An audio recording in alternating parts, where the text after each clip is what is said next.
न्याय अवधूत वाघजी?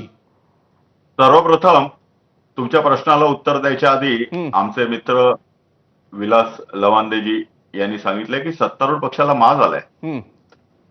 गवांदेजी, ज्यावेळी तुमचं सरकार होतं उद्धवजींच्या हाती, त्यावेळी हिरामन तिवारीचे केस कोणी कापले, मदन शर्माचे डोळा कोणी फोडला, केतकी चितळेला 4 महिने आत कोणी टाकलं, निखिल भांबरे 19 वर्षाचा पोरगा त्याला ऍडमिशन परीक्षेला न बसवता 6 महिने आत कोणी टाकलं, अर्णब गोस्वामीला 45 लोकांना पोलिसांना धरून आणण्यासाठी कोणी पाठवलं, कंगना राणावतचं घर कोणी फोडलं, नंतर तुमचा काय त्याचं नाव राहुल कुलकर्णी पत्रकार एबीपी माझाचाच की काय मला माहित नाही, त्याला याच्यावरनं मला वाटतं नागपूरवरनं उचलून कोणी आणलं, पालघरचे साधू आहेत त्यांना मारहाण केली, त्यातल्या एकाही माणसाला आजपर्यंत का नाही पकडलं, हे तुम्हाला आलेल्या नुसता माज नाही माझाचं उदाहरण आहे. तर त्याच्यामुळे तुम्ही बीज असले शब्द वापरू नका, ते आता एकदम हलके फुलके आणखी साधे झालेले आहेत. तिसरी गोष्ट म्हणजे तुम्ही अर्बन नक्षलवाद वगैरे वगैरे वगैरे बोलता, त्याच्यानंतर दुसरा डिबेट आहे त्याबद्दल मी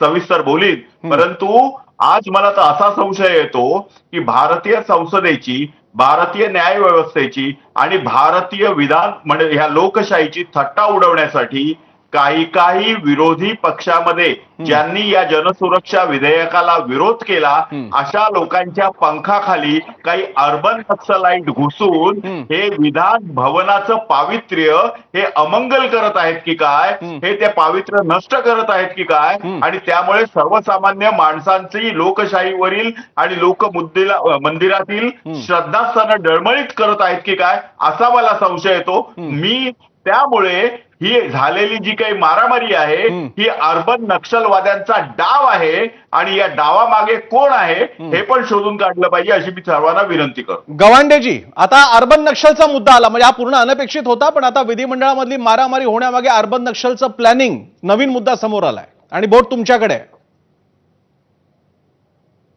मुद्दा असा आहे प्रसन्नजी, आता भारतीय जनता पार्टीला जे कोणी विरोध करतील, मग ते सामाजिक कार्यकर्ते असू द्यात, संस्थात्मक कार्य करणारे लोक असू द्यात, राजकीय पक्षाचे जे कोणी विरोधक असतील ते आता अर्बन नक्षल ठरवले जातील. त्यासाठी जनसुरक्षा विधेयक कायदा आणलेला आहे आणि यांचं मॉडेलच मुळात हिटलर मुसोलिनी जर यांचे आदर्श आहेत, ते विरोधकांना कसं जिवंत ठेवतील, त्यांना पकडून आत टाकणारच ते. आणि त्याची मालिका गेले काही वर्ष सुरू आहे. या भारतीय जनता पार्टीचा मुळात संसदीय लोकशाहीवर विश्वासच नाही. हे जे काही कालचा प्रकार घडलेला जितेंद्र आव्हाडांच्या बाबतीतला गेल्या 3 दिवस सुरू आहे, त्याची रेकी केलेली आहे, त्याच्यावर ट्रॅप लावलेला होता, जितेंद्र आव्हाडांच्या जीवितालाच धोका होता. त्याच पद्धतीने प्रवीण गायकवाडांचं ही 2च उदाहरणं नाही आहेत, अशी अनेक उदाहरणं आहेत ज्याच्यामध्ये मग कलबुर्गींचं सांगता येईल, दाभोळकरांचं सांगता येईल, पानसरेंचं सांगता येईल, अशी अनेक उदाहरणं या महाराष्ट्रात घडलेली आहे. आणि अवधूत वाघ यांनी, मी विश्लेषण करण्यापेक्षा 4 दिवसापूर्वी तुमच्या पक्षाचे नेते सुधीर भाऊ मुनगंटीवार यांचं या देशातली, या राज्यातली न्याय व्यवस्था आणि पोलीस क्राईम या संदर्भातलं अतिशय सुंदर भाषण आहे सुधीर मुनगंटीवारांचं परवाचं, तुम्ही जरूर ऐका. अवधूत वाघ, मी सुधीर भाऊंना धन्यवाद देतो तुमच्या माध्यमातून की त्यांनी काल परवा गृहमंत्री आणि मुख्यमंत्री असलेले देवेंद्र फडणवीसांची कपडे फाडलेले त्या सभागृहामध्ये अतिशय सुंदर आकडेवारी सहित की इथं न्याय काय परिस्थिती आहे, क्राईम रेट काय आहे. अहो, तुम्हाला ती ज्ञानेश्वरी मुंडे काल औषध पिली त्याच्याबद्दल तुम्हाला त्या महादेव मुंडेचे आरोपी अजून सापडत नाही, संतोष देशमुख सरपंचाचा एक आरोपी अजून सापडत नाही, आणि त्याच्याच भावाला काल दरवाजाला लागला तिथे. आणि हा माजलेला गोपीचंद पडळकर त्या ठिकाणी म्हणतो की गाडीला आडवं आलं तरी आम्ही बघितलं असतं, काय गाडीला आडवं या, म्हणजे त्याला गाडीने उडवायचा विचार होता का. गोपीचंद पडळनी हल्ला केलाय हे आजच्या तिथे कॅमेऱ्यात दिसतंय. पत्रकारांना सुद्धा त्या ठिकाणी आज जितेंद्र आव्हाडांनी विचारलं प्रसार माध्यमांना की कोणी हल्ला केला, 3 वेळा विचारलं, तुम्ही काढून बघा फुटेज. तर पत्रकार सगळे सांगत होते पडळकरांनी त्यांच्या गँगनी हल्ला केला. पडळकर हा माणूस अतिशय वाह्यात आहे, तो राजकीय सुसंस्कृतपणा अतिशय त्याच्याकडे नाहीये. त्यामुळे राणे काय, पडळकर काय, हे धर्मांध दंगली घडवण्यासाठी असेल किंवा जाती तेढ निर्माण करणे असेल. मी केवळ प्रत्युत्तर घेतो आणि गणेश मी लक्ष्मण हाकेंकडे जातो. मी फक्त तुमचं एक प्रत्युत्तर घेतो अवधूत वाघांकडे आणि मग लक्ष्मण हाकेंकडे मी जातो. अवधूत वाघ,